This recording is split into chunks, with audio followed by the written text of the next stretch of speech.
It's a life of fear, of insecurity, and of lack of future. We are divided like a kind of tumors. In every part, we have armed people coming and forcing civilians to live following their orders. And what they want is to paralyze civilian life. So there is no more shops. If you need something, you can't find a worker. And of course, you don't have nutrition, you don't have alimentation, lack of food, lack of fuel, lack of electricity, and this fear, because you don't know when it will be your turn to be considered as a collaborator. And we think that something is going wrong more and more in the general way of orienting this strive, what's so-called for freedom and democracy. I am not Syrian, but I have been living in Syria for today almost 20 years. Syria was under a kind of totalitarian regime, but not in only a way, a repressive way, but it was that all the decision would be taken by few persons. But there was security, there was food, education, and people were living, of course, not in a kind of that they would say they're thinking in a loud voice. Now, this totalitarianism is not good and it's obsolete. But if the armed insurrection is implementing another totalitarianism, which is maybe worse, because there is blood, they can behead you, they can cut your last week in our village, they cut the fingers of a so-called collaborator who is native from the village. Then they behead him and they cut him in piece and they left him in the street where even children would see it. So this kind of acts of atrocities cannot help people to really believe that what is happening is a strive for freedom.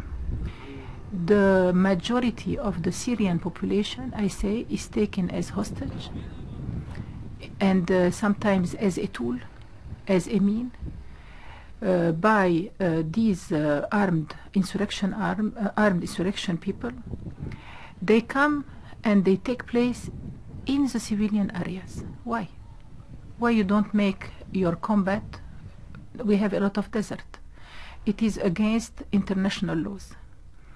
But what really scandalizes us and leaves us in distress is that the Western world seemed to be encouraging this rise of sectarian violence just to topple the regime. We are against violence and we are against justifying violence. You can't say that this man is killing another man and he is justified to kill him.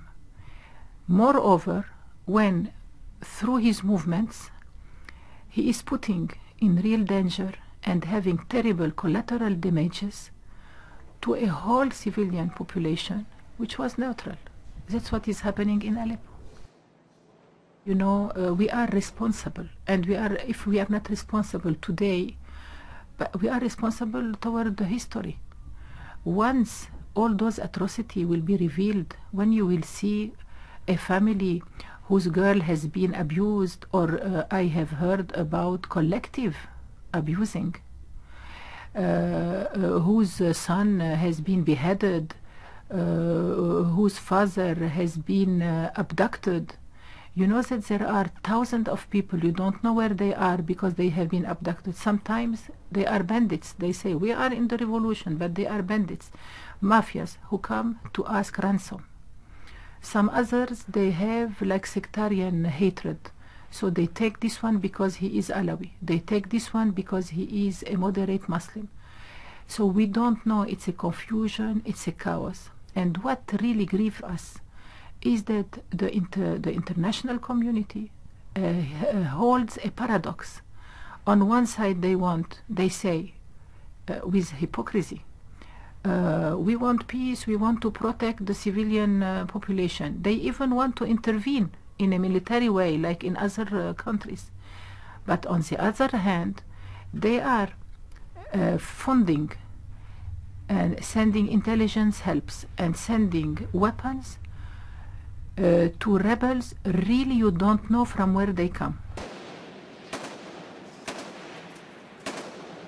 We are working with our religious leaders, with Muslim religious leaders, with pacifists, with also a family leader, tribal leaders, to say that there is a third way. And the third way is a way of non-violence, but real non-violence. When there is no attacks and aggression, there is no motivation for any repression. Second, the civilian society in Syria is upset. And we are asking for human rights. Not only human rights for rebels, but human rights for the normal citizens who are caught in between. And we are asking also, why should the combats be held in civilian areas? For example, in Aleppo, those people, they came from outside. I have been talking with prelates, I have been talking with families. They don't know whom they are. They are foreigners. Either they come from northern villages, from Idlib or from northern Aleppo countryside, or they come from foreign countries. What are they doing in Aleppo? Why are they doing? Why are they funded and helped and fueled with weapons? And why are they introducing themselves in between the civilian population? And then they say that the army is bombing civilian areas. Please, don't enter in civilian population. Don't enter in residence area. Go to the desert if you want to make your war. It is against human rights and it is against the Charter of Geneva. So I want to say to all who are looking at me, I am a Christian and I believe in God. I believe in Jesus Christ. Non-violence is the best way to get what we want, the non-violence. And in all good revolutions, you look at Gandhi, you look at Nelson Mandela, even you look here in Ireland, when you can stop violence and you can enter in a real path of dialogue, accepting the other. Sometimes you have to forget your interest. You cannot take everything. You forget your interest. We can arrive to a common ground.